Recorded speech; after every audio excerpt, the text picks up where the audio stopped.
My stepmom said, "You're not invited to family events anymore," so I stopped inviting her to mine. The message came 3 days before Thanksgiving. Dad called to explain that Veronica felt I made her uncomfortable at family gatherings. Too many questions about her past. Too much attention on Dad. She needed space to bond with her biological children without my presence disrupting the family dynamic.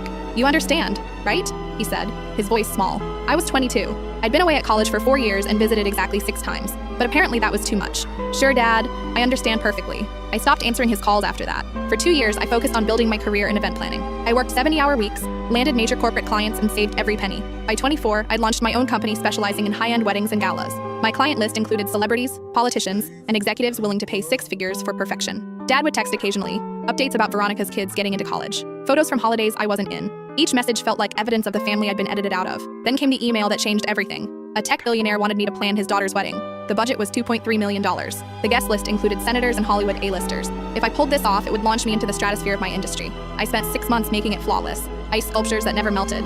A 7-tier cake that defied physics. Fireworks synchronized to a live orchestra. The photos went viral. The New York Times called it the wedding of the decade. My phone wouldn't stop ringing. Within a year, I was planning events for royalty. Actual royalty. My face appeared in magazines. My company expanded to 3 cities. I bought a penthouse downtown and a house in the Hamptons. That's when Dad started calling again. "I saw your article in Vogue," he said. "I'm so proud of you." I let it go to voicemail. The messages became more frequent. Veronica's daughter was getting married. Could I help? Maybe offer some advice?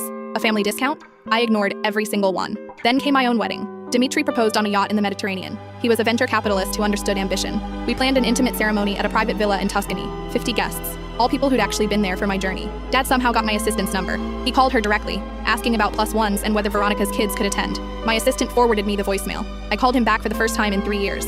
"I got your message," I said. "Oh, thank God. I wasn't sure you'd—" "I'm not sending an invitation." Silence. "But I'm your father, and Veronica needed space from me, remember? I'm just respecting her boundaries. That was years ago. She's changed. We've all changed." "I'm sure you have," I said calmly. "But my wedding is for people who wanted me at their family events, people who made space for me when it mattered. You're really going to exclude your own father?" "I'm just following the example you set." The wedding was perfect. Photos ran in 3 international magazines. Dad tried commenting on every post, but I'd blocked him months earlier. 6 months later, Veronica's daughter's wedding happened. According to mutual friends, it was a disaster. The photographer was late. The caterer brought the wrong menu. The cake collapsed. Dad called afterward, his voice broken. "We needed you," he admitted. "Veronica finally said it. She was jealous of you back then. Afraid you'd take my attention. She ruined everything." "I know," I said. "Will you ever forgive us?" I thought about Thanksgiving spent alone. Christmases working double shifts to avoid the silence. Every family photo I'd been cropped out of. "Maybe," I said, "but you're still not invited to my events." Last month, I planned my company's 5th anniversary gala. 500 guests. Every major name in the industry. Dad sent flowers with a card.